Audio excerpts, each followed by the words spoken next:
하나님은 영이시니 예배하는 자가 영과 진리로 예배할지니라. 아멘.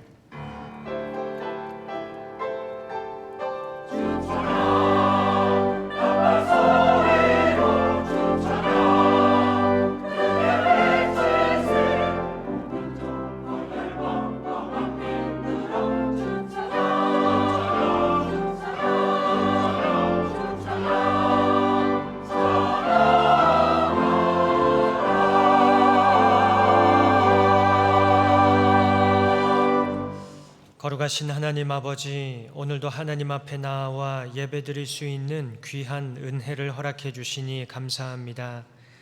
이 시간 감사함으로 하나님 앞에 나아가 하나님을 예배하며 하나님을 높여드릴 때에 살아계신 하나님을 만남으로 이전에 죄악된 나를 잊으며 주님의 은혜 아래 모든 끊어진 관계들을 다시 잊고 성삼위일체 하나님 안에 온전히 머무르는 귀한 시간 되게 하여 주옵소서. 예수님의 이름으로 기도드립니다. 아멘. 모두 일어나셔서 찬송가 1장으로 하나님께 찬송 드리겠습니다.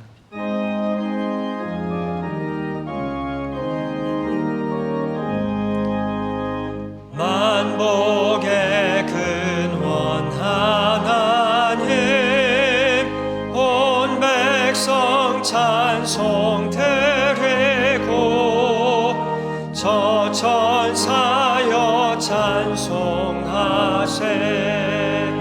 찬송 성부 성자 성령. 아멘. 다 함께 성시교독 하시겠습니다.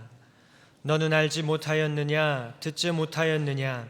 영원하신 하나님 여호와 땅끝까지 창조하신 이는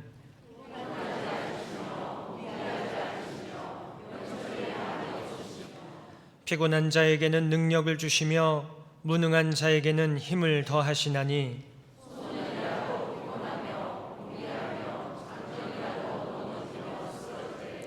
오직 여호와를 앙망하는 자는 새 힘을 얻으리니 다른 박질하여도 곤비하지 아니하겠고 걸어가도 피곤하지 아니하리로다. 아멘.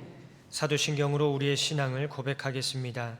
나는 전능하신 아버지 하나님 천지의 창조주를 믿습니다. 나는 그의 유일하신 아들 우리 주 예수 그리스도를 믿습니다. 그는 성령으로 잉태되어 동정녀 마리아에게서 나시고 본디오 빌라도에게 고난을 받아 십자가에 못 박혀 죽으시고 장사된 지 사흘 만에 죽은 자 가운데서 다시 살아나셨으며 하늘에 오르시어 전능하신 아버지 하나님 우편에 앉아 계시다가 거기로부터 살아있는 자와 죽은 자를 심판하러 오십니다. 나는 성령을 믿으며 거룩한 공교회와 성도의 교제와 죄를 용서받는 것과 몸의 부활과 영생을 믿습니다. 아멘. 찬송가 220장 사랑하는 주님 앞에 함께 찬송 드리겠습니다.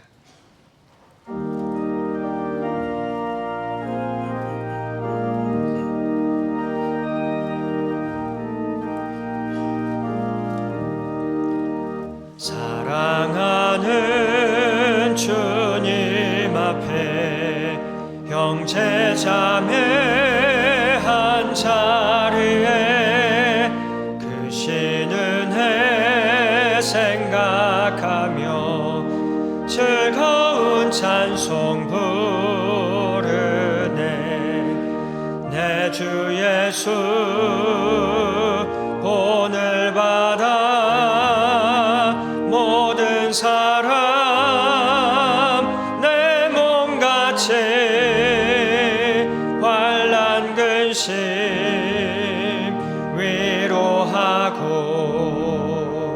진심으로 사랑하세. 사랑하는 주님 앞에 온갖 충성 다 바쳐서 괴로우나 즐거우나 주님만 힘 힘써 섬기네. 우리 주님 거룩한 손 제자들의 발을 씻어 남 섬기는 종의 도를 몸소 행해 보이셨네. 사랑하는 주님 예수 같은 주로 섬기나니 한 피바다 한 몸 이룬 형제여 친구들이여 한 몸같이 친밀하고 마음으로 하나 되어 우리 주님 크신 뜻을 지서.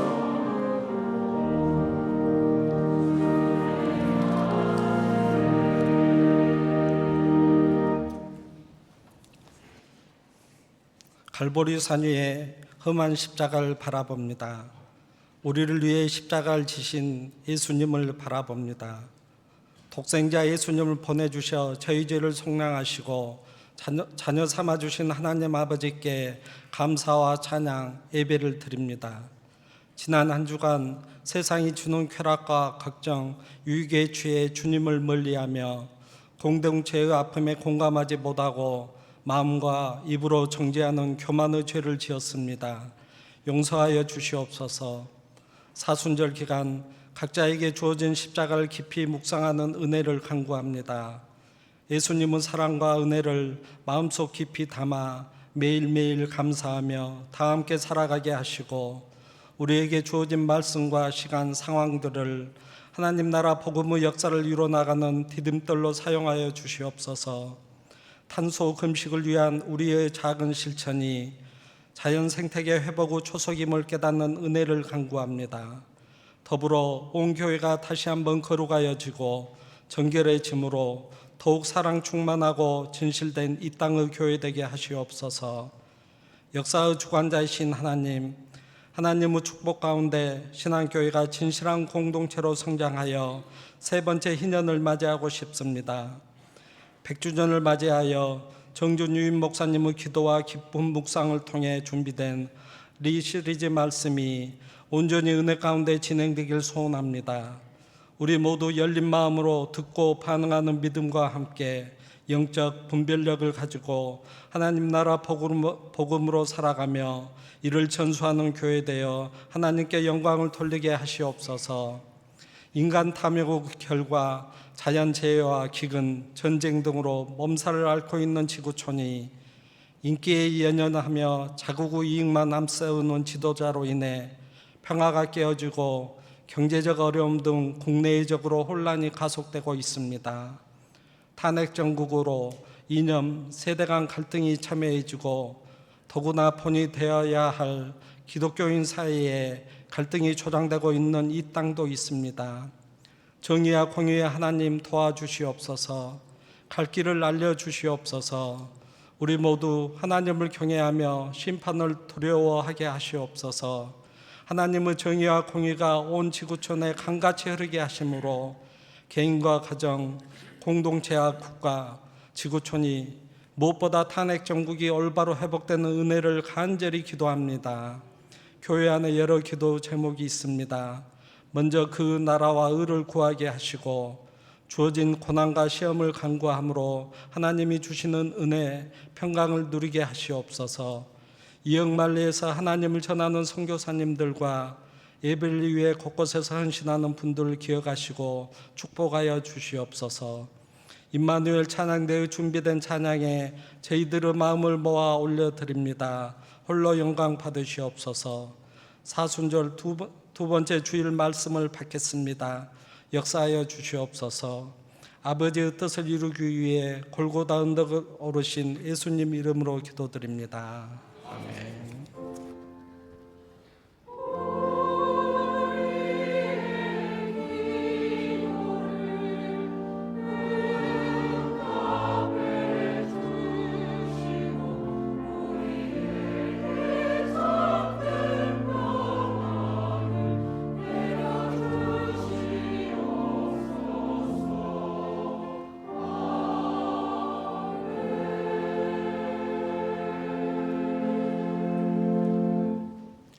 오늘 하나님께서 우리에게 주시는 말씀은 구약의 말씀 출애굽기 20장 1절과 2절, 신약의 말씀 마태복음 22장 37절로 40절, 에베소서 4장 1절로 3절의 말씀입니다. 이 말씀은 구약 성경 113쪽, 신약 성경 38쪽, 318쪽에 13쪽에 있습니다. 먼저 개역개정 성경으로 하나님의 말씀을 봉독합니다. 출애굽기 20장 1절과 2절입니다. 하나님이 이 모든 말씀으로 말씀하여 이르시되 나는 너를 애굽 땅 종 되었던 집에서 인도하여 낸 내 하나님 여호와니라. 아멘. 마태복음 22장 37절로 40절입니다. 예수께서 이르시되 내 마음을 다하고 목숨을 다하고 뜻을 다하여 주 너의 하나님을 사랑하라 하셨으니 이것이 크고 첫째 되는 계명이요 둘째도 그와 같으니 내 이웃을 내 자신같이 사랑하라 하셨으니 이 두 계명이 온 율법과 선지자의 강령이니라. 아멘. 에베소서 4장 1절로 3절입니다. 그러므로 주 안에서 갇힌 내가 너희를 권하노니 너희가 부르심을 받은 일에 합당하게 행하여 모든 겸손과 온유로 하고 오래 참음으로 사랑 가운데서 서로 용납하고 평안에 매는 줄로 성령이 하나 되게 하신 것을 힘써 지키라. 아멘. 한 번 더 새번역 성경으로 하나님의 말씀을 봉독합니다.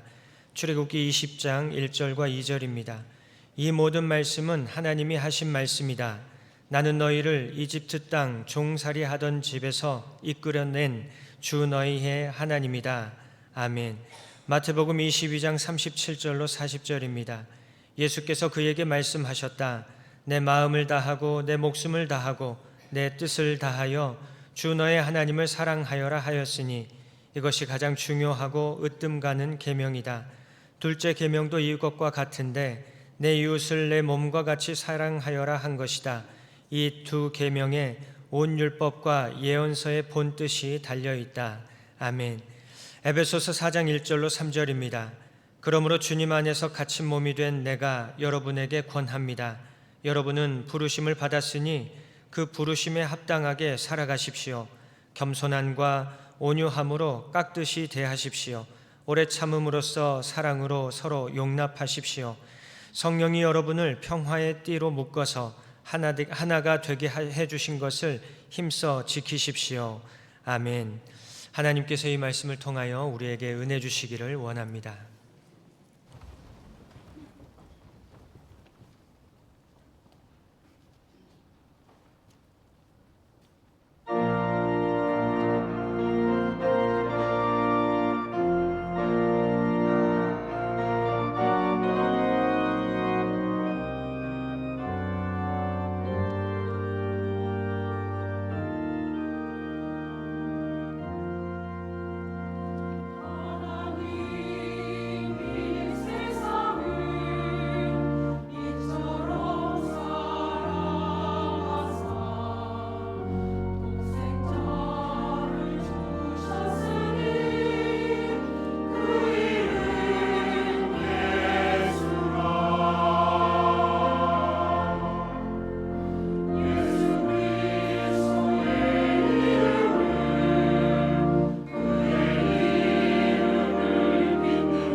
제 시간에 예배를 나오는 것도 힘들지만 1시간 이전에 예배 교회에 일찍 나와서 찬양을 준비하는 것도 보통 일이 아닙니다.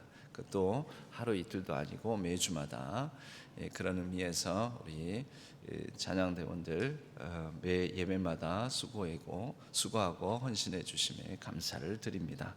잠깐 기도드리겠습니다. 하나님 아버지, 이제 말씀을 듣고자 합니다. 우리를 예배 자리로 불러주셔서 이제 하나님의 말씀을 듣고 그 말씀 속에서 뜻을 깨달아 우리의 삶으로 실천할 수 있는 용기 또한 허락하여 주옵소서. 이 시간 성령 하나님께서 우리의 마음과 귀를 열어 주옵소서.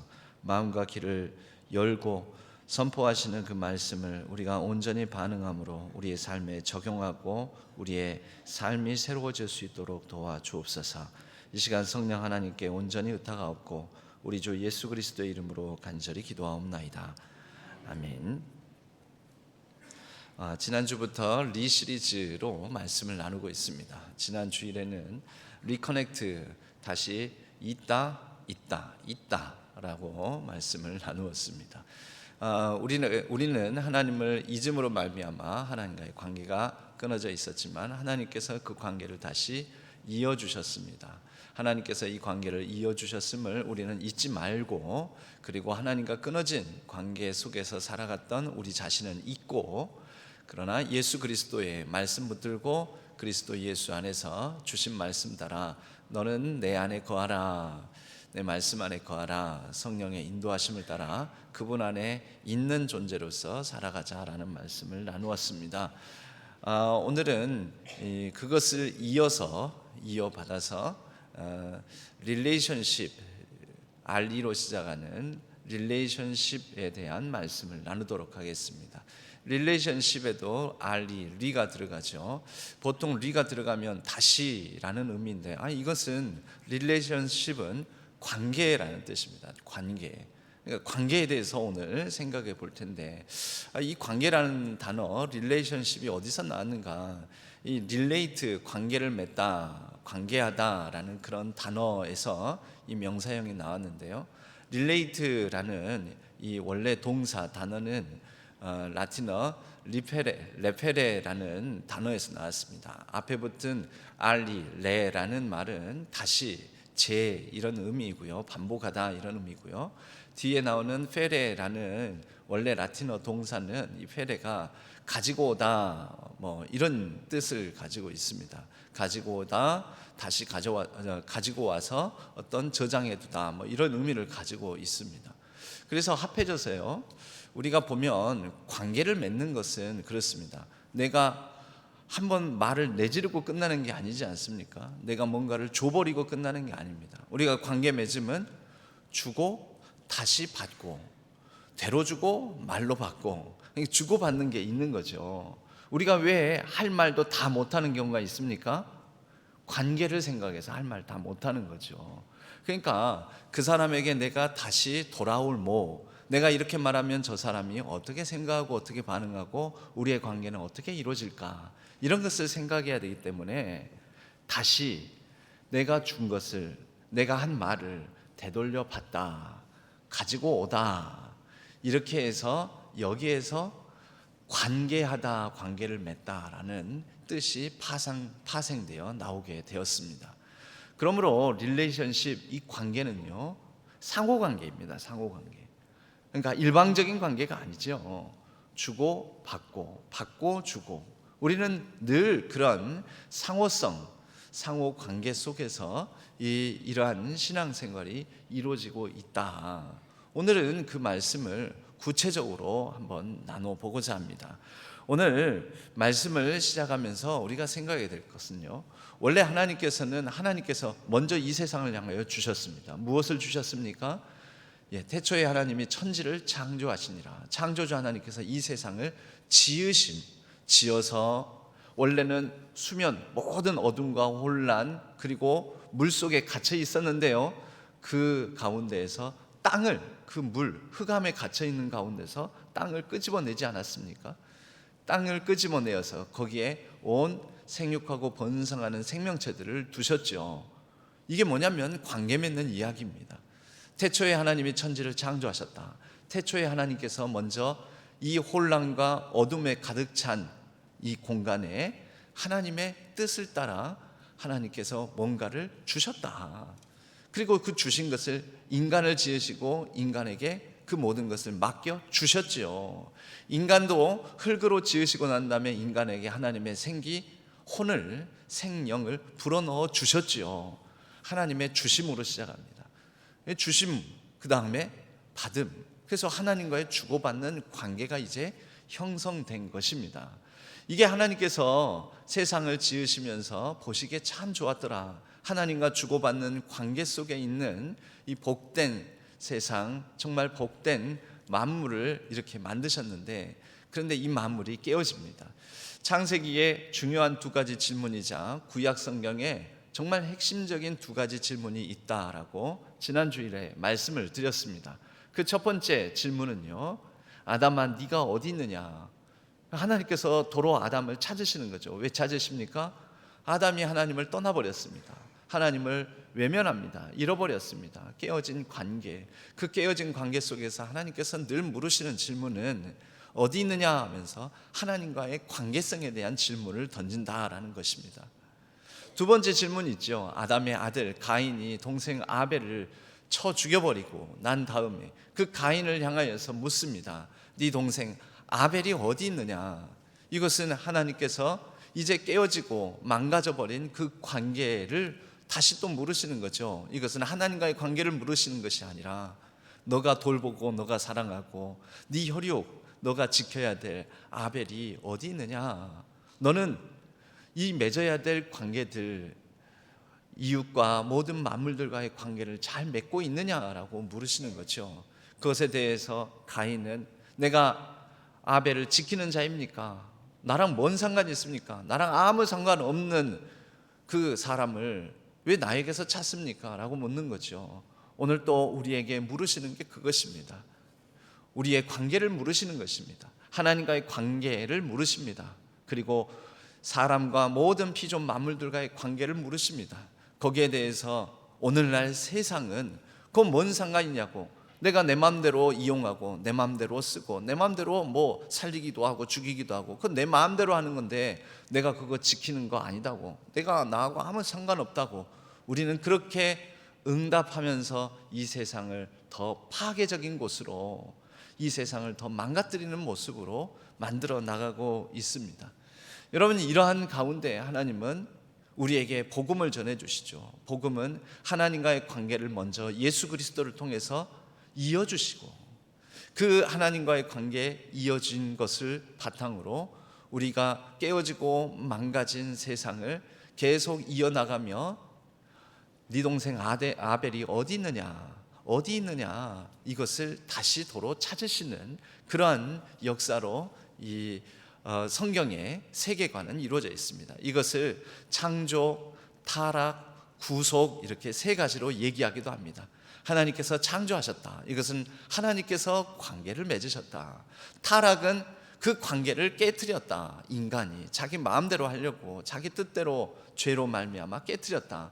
그러나 세 번째 구속, 하나님께서 이 관계를 다시 이어주셨다. 예수 그리스도로 말미암아 하나님과의 관계를 이어주셨고 온 세상 만물 또 사람들 생명들과의 관계를 이어가게 해주셨다. 이것이 구속이라고 말할 수가 있습니다.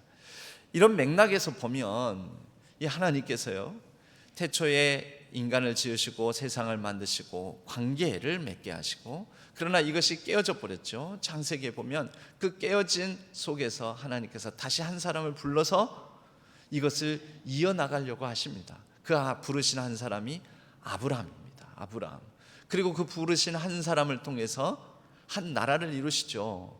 그래서 한 민족 이스라엘을 이루시고 그 이스라엘이 참 애굽에서 고통 가운데 있을 때 그들을 광야로 불러내셔서 구원하셔서 하나님의 구속사 구원의 역사를 이어가십니다. 그 구원의 역사를 이뤄가시면서 이들을 광야에서 만나주시고 그들에게 말씀을 주시는데 너희는 이렇게 살아야 된다. 너희는 이것을 행해야 된다. 그것이 십계명의 말씀이고 오늘 출애굽기 20장의 말씀은 바로 그 십계명의 말씀에 서문에 해당됩니다. 서문, 그 서문을 뭐라고 어떻게 서문이 기술되어 있습니까? 하나님이 이 모든 말씀으로 말씀하여 이르시되, 태초에도 하나님께서 말씀하여 이르셔서 온 천지 만물을 지으셨죠. 관계를 두셨죠. 관계를 맺게 하셨죠. 인간에게 모든 피조 만물들 다스릴 존재로 삼으셔서 피조 만물들을 잘 돌보고 보살피고 잘 다스리라 라고 관계의 명령을 주셨죠. 이게 또 관계의 말씀인 것입니다. 하나님께서 이 모든 말씀으로 말씀하여 이르시되, 뭐라고 말씀하십니까? 그 말씀 서문의 내용은 2절, 나는 이런 하나님이다. 나는 너를 애굽 땅 종되었던 집에서 인도하여 낸 내 하나님 여호와니라.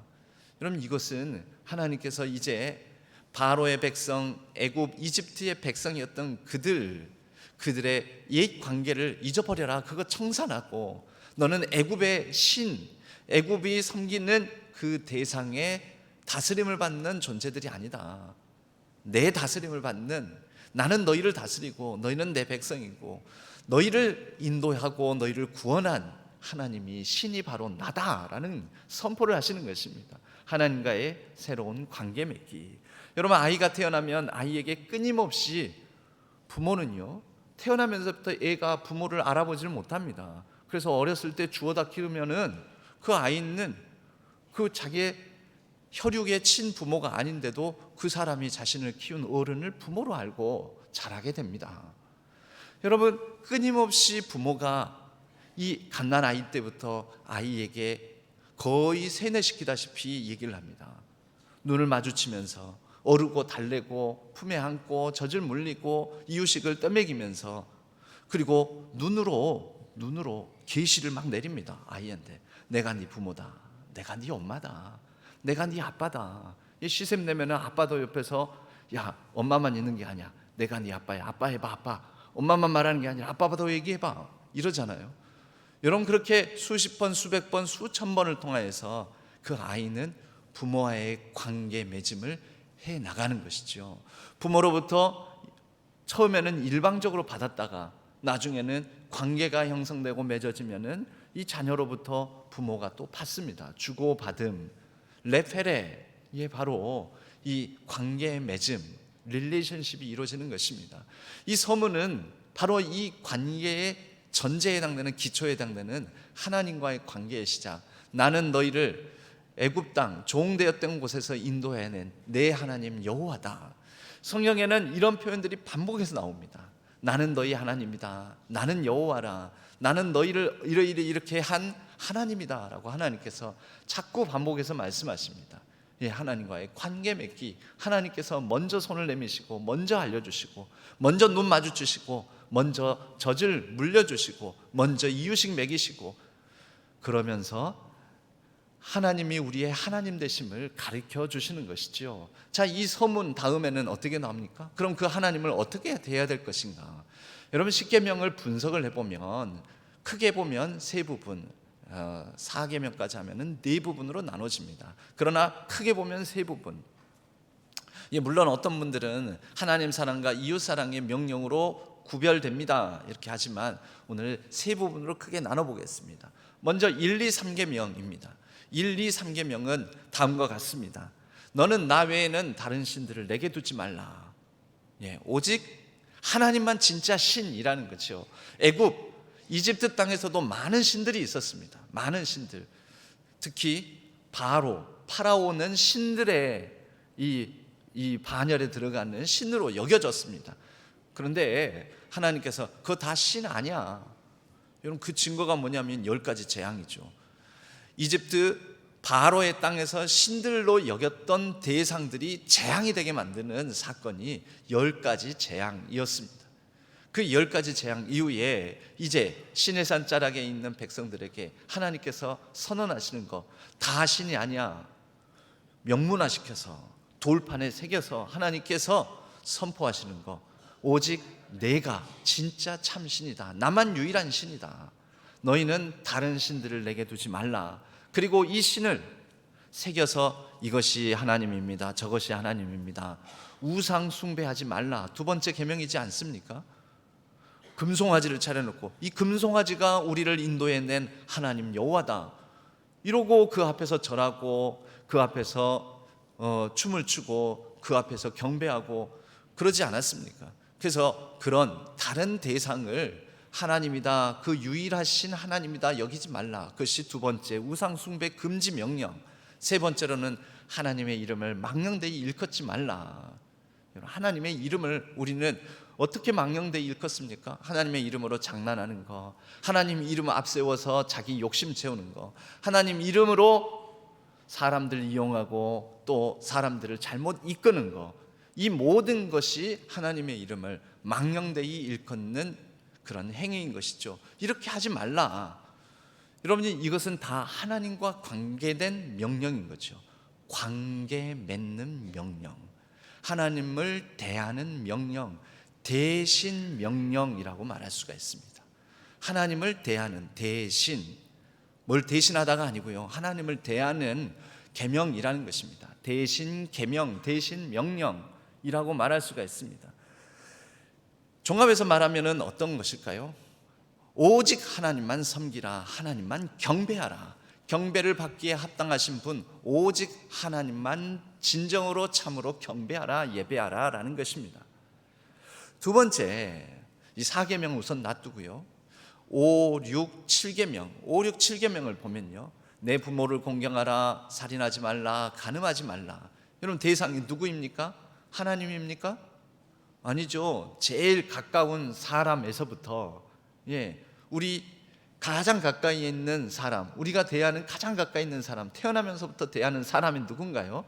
부모, 부모 자녀 관계. 제일 가까운 사람은 어떤 분은 부부 관계 아닙니까? 그런데 아니에요. 부부 관계는 철천지 왼수 관계예요. 가까울 수도 있지만 멀려면 한참 멀기도, 저 지구 한 바퀴보다도 더 먼 관계가 부부일 수도 있어요. 제일 가까운 관계는 부모 자녀 관계죠. 내 생살이 떼어져서 생명이 되는 것이죠. 그런 관계입니다. 부모 관계에서부터 살인하지 말라, 이웃과의 관계, 다른 사람과의 관계, 간음하지 말라, 다른 남녀 사이의 관계, 이런 여러 관계들, 사람에 관한 명령입니다. 대인 관계, 사람을 대하는 관계에 관한 명령. 여러분 이 명령들, 이 계명들은 결국 한마디로 말하자면 사람을 대할 때는 서로 존중해라, 서로 배려해라, 서로 사랑해라. 근데 사람을 내 마음대로, 그 사람의 생명까지도 내 마음대로 해도 될 것으로 알고, 그게 살인이죠. 상대방을 내 마음대로 하려다가 되지 않으면은 시기하고 증오하고 미워해가지고 죽여버리지 않습니까? 가인이 아벨을 죽이지 않습니까? 이런 거 하지 말아라. 서로 사랑하고 서로 돌보고 서로 존중하고 서로 배려하고 하는 관계를 맺어라. 여러분 부모 공경, 부모님, 그걸 부모님만 공경하면 되는 거지요? 아닙니다. 이 부모 공경 명령 안에는 어떤 의미가 담겨 있냐면, 나이가 들면 옛날에는 자신의 이 육체 노동을 통해서 자신의 힘을 다해서 먹고 살아야 했습니다. 그런데 나이가 들면 자신의 능력으로, 자신의 육체적 노동으로 먹고 살 수가 없습니다. 경제적인 약자죠. 생존이 불가능한, 생존이 힘들어진, 여러분 그런 사람을 돌봐라, 배려해라.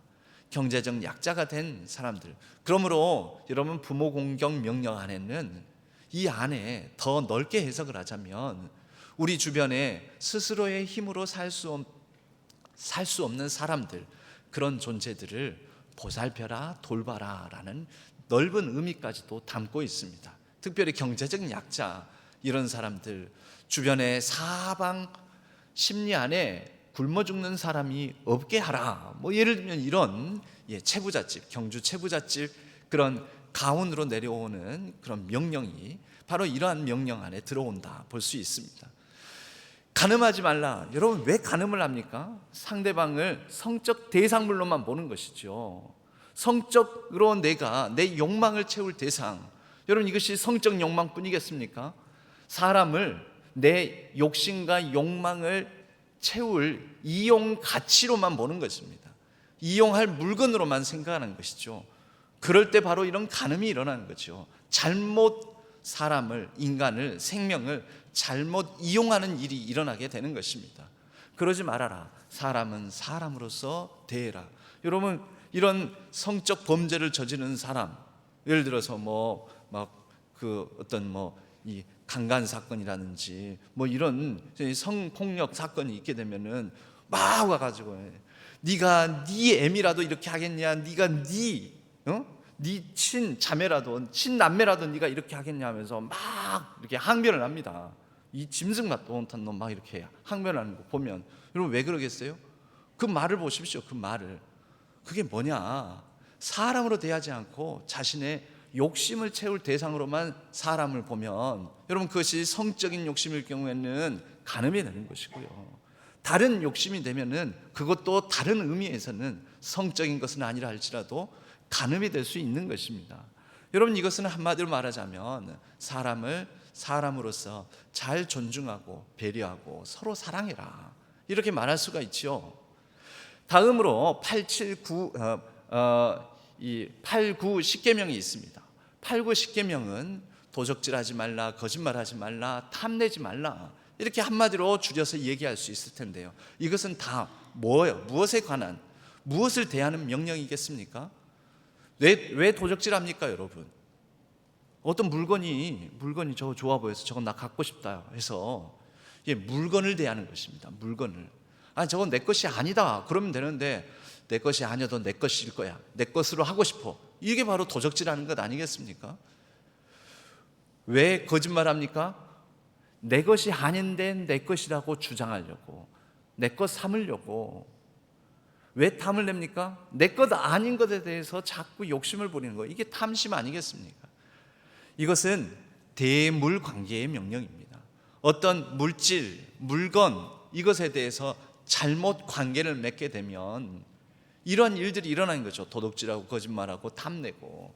대물 관계, 돈, 물질 이런 것들은 잘 선하게 이용해라, 사용하라 라는 것입니다.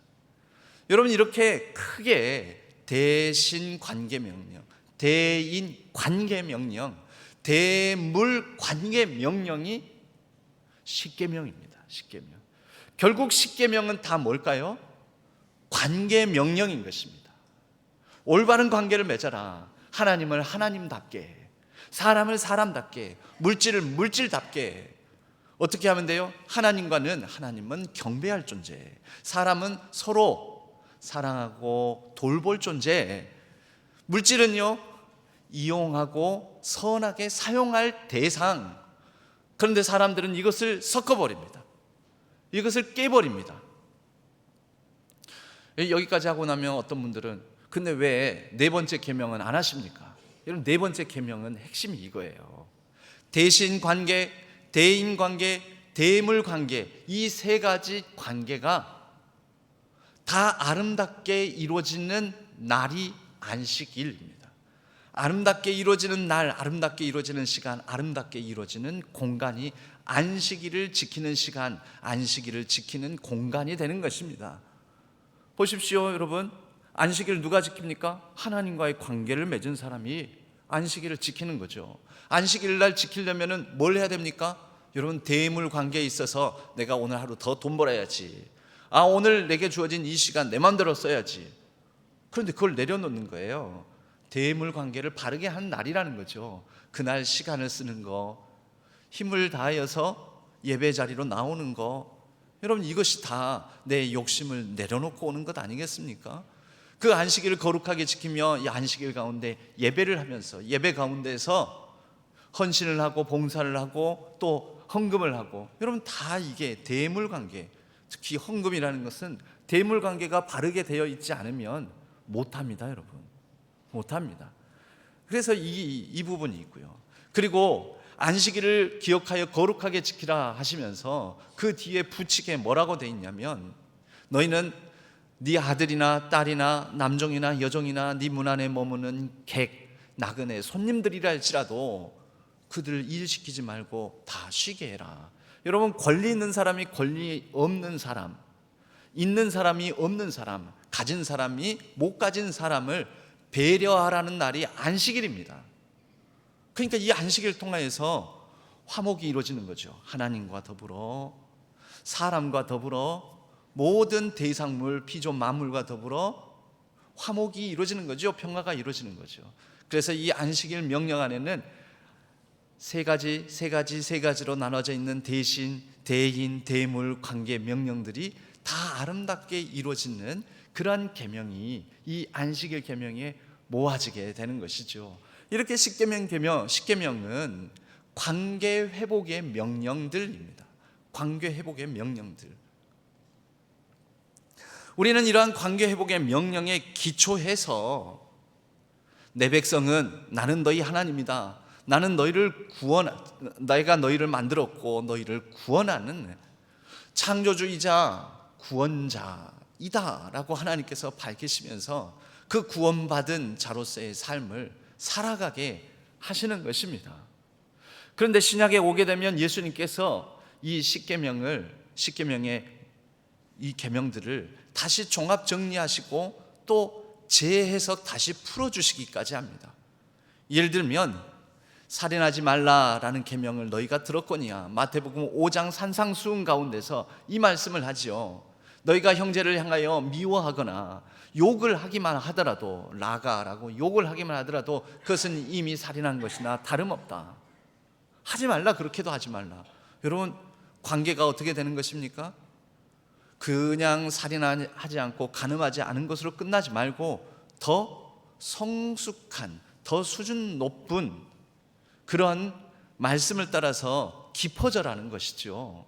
여러분, 구약에서 신약에 이르기까지, 시간 간격이 있고, 구약 공동체에서 신약 공동체에 오면서 이제는 하나님과 관계 맺는 백성으로서 이것이 신앙생활 연조라고 우리가 비유적으로 좀 더 상징적으로 짧게 비유해서 말하자면, 신앙생활 연조가 높아지면서 어떻게 하라는 것입니까?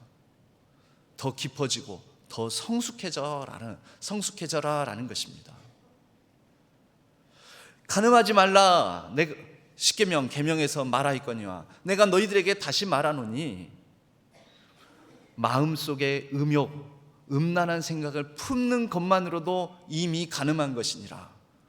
여러분, 수준이 더 높아졌죠. 더 성숙해져라라는 것입니다. 여러분, 우리 자신에게 물어봐야 됩니다. 나는 신앙생활을 하면서 이 관계가 더 풍성해지고 더 깊어지고 더 성숙해지고 더 수준이 높아지고 있는가? 하나님과의 관계에 나는 점점 더 하나님과의 관계가 더 넓어지고 깊어지고 그렇게 수준을 높여가고 있는가? 아니면 퇴보하고 있는가? 나는 사람과의 관계가 더 좋아지고 있는가? 더 아름답고 복된 관계를 맺어가고 있는가? 그렇지 않은가? 나는 물질과의 관계에 있어서 욕심이 더 줄어들고 집착을 내려놓고 미련을 내려놓고 미련하지 않게 그렇게 이 물질과의 관계에 있어서 더 성숙해져 가고 있는가? 아니면 더 집착이 심해지고 더 욕심이 많아지고 더 강팍해져 가고 있는가? 우리는 우리 자신에게 물어봐야 됩니다. 여러분, 관계는 시간이 지날수록 깊어져야 됩니다. 관계는 시간이 지날수록 더 성숙해져야 됩니다. 관계는 더 시간이 지날수록 자라가야 됩니다. 그런데 시간이 지날수록 더 악화되고 시간이 지날수록 더 엉망이 된다면 여러분, 그것은 잘못된 신앙입니다. 그건 믿음이 아닙니다. 하나님은 섬겨야 되는데 우리는 섞여가지고 이렇게 말합니다. 하나님을 섬겨야 되는데 하나님을 섬기지 아니하고 특정 사람을 숭배하고 아니면 심지어 물질을 숭배하기까지 합니다. 여러분, 요즘 세상이 막 혼란스럽지 않습니까? 그런데 저는 그 사람을 전 아무개 씨, 목사라고 부르지 않습니다. 근데 그 사람을 막 숭배를 합니다, 사람들이. 뭔 말도 안 되는 이상한 말을 해도 아멘 아멘 하면서 막 따르고 막 섬기고 숭배합니다. 이 관계가 깨진 거죠. 어떤 관계가 깨졌을까요? 하나님 관계도 깨지고 사람과의 관계도 깨진 것입니다. 그런데요, 그 사람을 보면, 그 사람이 하는 말들을 보면 하나님을 빙자해서 하나님을 섬긴다라는 그런 그럴싸한 말을 통해서 사실은 물질을 섬기고 있음을 우리는 확인해 보게 됩니다. 하나님을 어떻게 합니까? 하나님을 이용합니다. 하나님을 섬겨야 되는데 하나님을 이용해서 하나님을 팔아서 자꾸 자기의 세력을 넓히고 자기의 지지자들을 넓혀나가고, 그리고 하나님을 팔아서 자기 이속을 챙기는 장사를 합니다. 장사를. 그런 사람은, 하나님을 이용하는 사람은 말끝마다 하나님 하나님 하나님 하나님 하지만, 여러분 그러다가 그 사람이 이런 말도 하지 않습니까? 하나님 말 안 들면 까불면 나한테 죽어, 이런 얘기도 하고 그래요. 그게 말도 안 되는 거죠. 여러분, 근데 그 사람 욕할 게 아니라 우리도 하나님이 이용해서 사실은 자기 생각, 자기 주장, 그것을 상대방한테 강요하려고 하나님 앞세워서 그렇게 말하는 적은 없습니까? 특히 부모 자녀 사이에 가끔 그런 경우가 있습니다. 야, 내가 기도해 보니까 하나님 뜻이 너 그 사람하고 결혼하는 게 하나님 뜻이야. 그러면 하나님 뜻이에요. 자기 뜻이면서. 그건 내 뜻이잖아요. 나는 그 사람하고 네가 꼭 결혼했으면 좋겠다. 그냥 그렇게 얘기하셔야지. 내 뜻은 그래. 거기다 대고 내가 기도해 보니까 하나님이 그 사람하고 결혼하는 게 하나님 뜻이라 하더라. 여러분, 나중에 결국은 부모하고의 관계도 그런 식으로 하게 되면 부모하고 관계도 깨질 수도 있고요. 심지어 그 자녀가 하나님과의 관계도 깨질 수가 있습니다. 우리가 이렇게 하나님을 빙자해서 하나님을 이용해서 자기의 뜻을 관철하려고, 자기의 뜻을 성취하려고, 자기의 욕심을 채우려고 하는 경우가 얼마나 많이 있습니까? 그래서 여러분, 하나님을 함부로 우리가 앞세우면 안 됩니다. 여러분, 일상의 대화 가운데서 하나님을 함부로 앞세워서 사실은 자기 생각, 자기 뜻, 자기 주장, 자기 욕심 채우려고 하고 있지는 않은지 늘 점검해 봐야 됩니다. 그렇지 않으면 엄청난 죄를 범할 수가 있습니다. 여러분, 물질은 어떻게 해야 됩니까? 하나님께서 이용하라고, 다스리라고 주셨는데 다스림은커녕 그 물질의 다스림을 받습니다. 그리고 물질을 막 섬깁니다. 물질을 사랑합니다. 물질을 숭배합니다.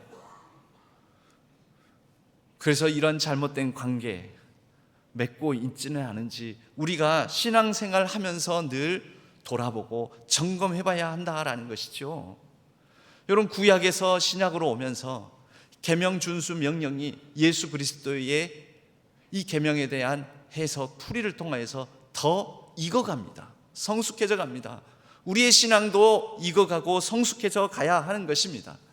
예수님께서 이 계명들을 정리해서 마태복음 22장 말씀을 통해서 두 가지 명령으로 핵심을 정리해 주시지 않습니까? 마음을 다하고 내 힘을 다하고 마음을 다하고 목숨을 다하고 뜻을 다하여 주 너의 하나님을 사랑하라. 이게 첫째 되는 계명이요, 둘째 되는 계명은 내 이웃을 내 자신과 같이 사랑하라. 이것이 온 율법과 선지자의 강령이니라. 여러분, 이 강령이라는 단어는 크레만님이라는 헬라어를 사용하는데요, 원래 이 헬라어 단어의 뜻은 매달다, 매달리다입니다. 강령이라 여기에 10개의 십계명이 매달려 있다는 것입니다. 주렁주렁 하나님 사랑, 이웃 사랑, 여기에 대인, 대신, 대물관계 명령들이 매달려 있고, 여기에서 또 우리가 지켜야 될 윤리, 도덕, 법도, 율법들이 매달려 있고, 우리의 신앙에도요, 우리가 신앙생활 속에서 익어가고 맺어가는 관계 속에서 여러 사람들, 내가 돌보고 살피고 맺어가는 관계들이 매달려 있습니다. 여러분, 시간이 지나면서 여기에 매달려 있는 게 늘어납니까? 아니면 매달린 것들이 다 하나씩 끊어지고 매달려 있는 것들이 점점 더 사라지고 있습니까? 관계가 넓어지고 있습니까? 좁아지고 있습니까? 깊어지고 있습니까? 얕아지고 있습니까? 신앙생활은 관계입니다. 익어가는 관계. 그런데 잘못된 관계를 맺는 경우가 많습니다. 여러분, 우리가 흔히 이런 말을 합니다. 요즘 이런 표현들이 있더라고요. 눈으로 욕한다고. 눈으로 욕한다고. 여러분, 나는 저 사람 욕한 적 없어요. 근데 눈으로 욕해요. 아주 가끔이지만 여러분, 설교자로서 이렇게 서다 보면 눈으로 욕하는 사람을 느끼는 경우가 있어요. 저 사람 지금 눈으로 욕하는 것 같네. 날 보면서 왜 눈으로 욕하지? 느껴질 때가 있어요. 사람은 느끼거든요. 인격적인 관계이기 때문에, 인격적인 관계는요, 그 인격성 때문에 상대방이 나를 인격적으로 바라보는지 대하는지 아닌지 느낍니다. 느껴요. 저 사람 왜 눈으로 욕할까? 그게 풀리지 않는 의문인 경우가 많습니다. 여러분, 눈으로 욕하지 마십시오. 나 저 사람 욕한 적 없어요. 미워한 적 없어요. 말로는 그러죠. 그런데 눈으로는 다 욕하고 있잖아요. 우리는 그러고 있는지, 아니면 그런 이제 이 얘기를 듣고 나면 또 어떤 분들은 그래요. 눈으로 욕 안 해요, 나. 그런데 제가 느껴요. 저 사람은 왜 항상 눈을 감을까? 졸려서 따뜻해서 눈을 감을 때도 있지만, 아예 외면하고 나를 안 보는구나, 이렇게 느껴질 때가 있어요. 여러분, 우리는 이렇게 사람을 눈으로 욕하거나 눈을 감아버리거나, 그게 뭐지요? 무시입니다. 무시. 여러분, 이 시대에 대해서 눈을 감는 것도 있습니다. 시대를 무시하는 것입니다. 역사에 대해서 눈을 감는 경우도 있습니다. 역사를 무시하는 것입니다. 이웃에 대해서 눈을 감는 경우가 있습니다. 무시하는 것입니다. 여러분, 우리의 관계는 지금 깊어지고 있습니까? 넓어지고 있습니까? 교회 안에서 우리가 잘못하면은 이러한 눈으로 욕하고, 아니면 눈을 감아버리고, 그러면서 편을 가르고 서로를, 그래, 눈을 감지 말라 그랬더니 눈을 떠요. 그런데 저 사람 어떻게 이용할까? 저 사람 어떻게 나의 이익을 위해서 어떻게 이용할까? 여러분, 그렇게 잘못된 관계를 맺게 되면 멈춥니다. 여러분, 대물 관계도 잘못 맺으면 신앙이 더 이상 자라지 않습니다. 과도하게 내가 가진 소유물에 대해서 집착하게 되면 여러분, 공동체는 성숙해지지 않습니다. 믿음도 자라지 않습니다. 대인관계, 대신관계, 대물관계, 십계명을 통하여서 우리가 이 관계를 다시 배우면서 이 관계를 더욱더 성숙하게 아름답게 갖고 나가면서 복된 하나님 나라의 풍성한 삶을 이뤄나가는 저와 여러분, 우리 신안의 모든 성도님들 되시기를 주님의 이름으로 간절히 축복합니다. 하나님 아버지, 감사합니다. 오늘 말씀을 통하여 관계적 명령 하나님의 말씀을 우리가 다시 새롭게 듣습니다. 성령 하나님께서 우리를 인도하여 주셔서 하나님과 더불어 또 사람과 더불어 또 많은 물질 세계 만물들과 더불어 우리가 화목하게 지내며 성령이 하나 되게 하신 것을 이뤄가는, 그렇게 관계가 성숙해지고 자라가는 복된 관계를 맺어가는 우리 신안의 모든 성도님들 되게 하여 주옵소서. 그리하여 하나님 나라가 이루어지고 우리 신안교회가 복된 하나님 나라의 역사를 이어갈 수 있도록 축복하여 주옵소서. 의지하옵고 우리 주 예수 그리스도의 이름으로 간절히 기도하옵나이다. 아멘. 찬송가 221장 함께 찬송 드리겠습니다.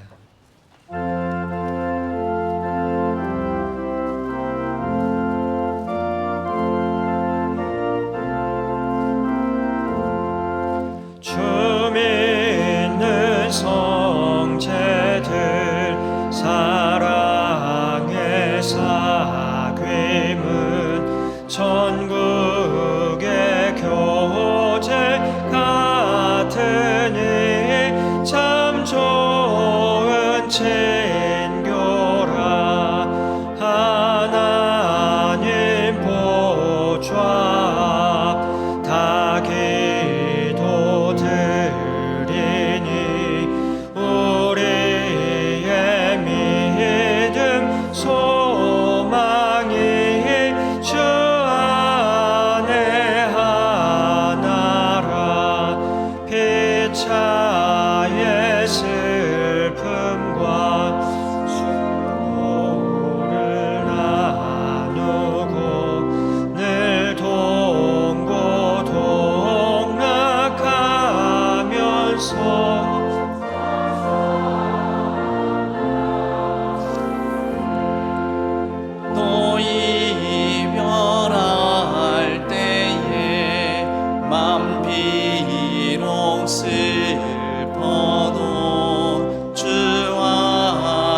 하나님 아버지, 우리에게 주신 물질을 구별하여 하나님 앞에 주일헌금으로 11조로 선교와 비전 헌금으로 또 여러 감사의 제목을 담아 감사의 예물로 간절함을 담아 이 예물을 드립니다.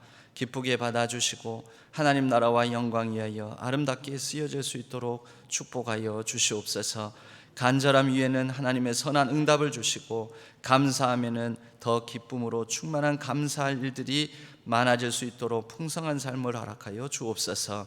우리의 삶을 살펴주시고 우리의 자녀 손들 위에 은혜를 베푸시고 그 생업과 또 직장, 가정, 모든 진로, 학업 위에 은혜 위에 은혜를 더하여 주옵소서. 우리 모든 몸과 마음이 아픈 환우들을 기억하여 주시고 하나님께서 그 연약함 속에 부르짖는 바 들으시고 응답하여 주셔서 속히 병상을 털고 일어날 수 있도록 도와주시옵소서. 이 나라의 여러 불의와 거짓됨을 내버려 두지 마시고 이제는 속히 모든 혼란이 종식되고 헌정 질서가 온전히 바로 세워지고 국정이 안정될 수 있도록 도와주시옵소서. 이 나라의 정의와 평화가 온전히 회복되어 흐를 수 있도록 인도하여 주시옵소서. 우리의 매일매일의 일상을 지켜보호하여 주옵소서. 여러 경제적인 연약함과 어려움들로 아프고 상할 때가 많습니다. 하나님, 우리의 일상을 지켜주셔서 주신 선한 능력으로 넉넉히 감당하고 이길 수 있도록 인도하여 주옵소서. 오늘 이 예배를 위하여 음으로 양으로 수고하고 헌신하는 손길들이 있습니다. 기억하여 주시고 하나님 나라의 놀라운 축복과 위로로 함께하여 주옵소서. 모든 것 감사드리옵고 우리 주 예수 그리스도의 이름으로 간절히 축복하옵고 기도하옵나이다. 아멘. 산등성이 하얀 눈은 이제 보이지 않고 이것이 우리 주님 약속하신 봄의 모습 아닌가. 오주여 당신께 감사하리라. 실로암 내게 주심은 나에게 영원한 사랑 속에서 떠나지 않게. 나에게 영원한 사랑 속에서 떠나지 않게 하소서.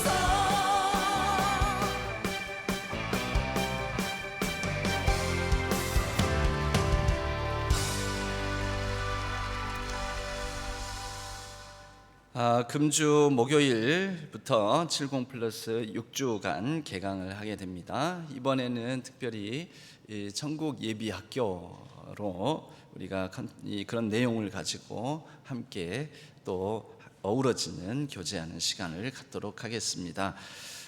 교회 소식은 주보를 참조해 주시기 바랍니다. 그리고 이 더불어 함께 온전히 순례 팀에 대해서는 이 주보에 있는 QR 코드가 있는데요. 여러분의 핸드폰으로 스마트폰으로 QR 코드를 이렇게 카메라를 갖다 대면 링크 주소가 나옵니다. 그 링크 주소 통해서 신청도 하실 수 있고 간단하게 일정들을 안내를 그 링크 주소를 통해 들어가서 보실 수가 있습니다. 오늘 저희 교회에 등록하신 교우님이 있습니다. 우리 정진수, 이명숙, 우리 잠깐 불편하지 않으시면 잠깐 일어서시면 감사하겠습니다. 사실 한두 주 예배 드리신 게 아닌데요. 박수로 환영하도록 하겠습니다. 예배 후에 새가족부실에서 잠깐 뵙겠습니다. 저희 교회에 와서 예배 드리신 게 한 3개월 정도 되시는데 북에서 오셨습니다. 북에서. 그 북이 아니고요. 그런 표현이 있습니다. 우리 옆에 분들과 이렇게 인사 나누겠습니다. 깊어지고 익어가는 관계를 맺읍시다 하고 인사 나누겠습니다. 깊어지고 익어가는 관계를 맺읍시다. 모두 자리에서 일어나시겠습니다. 주기도문송과 축도로 예배를 마치겠습니다.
마시고 악에서 구원하소서. 대개 주의 나라 주의 권세 주의 영광